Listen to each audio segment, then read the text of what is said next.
ಕರ್ನಾಟಕ ರಾಜಕೀಯದಲ್ಲಿ ಈಗ ಭಾರೀ ಸಂಚಲನ.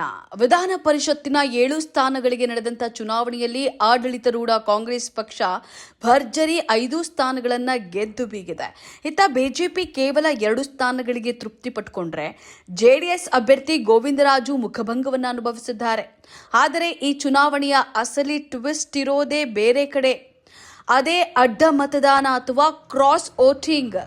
ಸಾಮಾನ್ಯವಾಗಿ ವಿಧಾನ ಪರಿಷತ್ ಚುನಾವಣೆಯಲ್ಲಿ ಶಾಸಕರು ತಮ್ಮ ಪಕ್ಷದ ಅಭ್ಯರ್ಥಿಗೆ ಮಾತ್ರ ಮತ ಹಾಕಬೇಕು ಅನ್ನುವಂಥ ಕಡ್ಡಾಯ ನಿಯಮವಿರಲ್ಲ.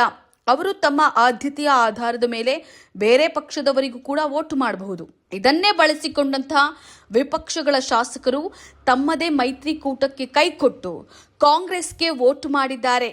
ಕಾಂಗ್ರೆಸ್ಗೆ ಇದ್ದದ್ದು 135 ಶಾಸಕರ ಬಲ, ಆದರೆ ಬಂದದ್ದು ಬರೋಬ್ಬರಿ 151 ಮತಗಳು.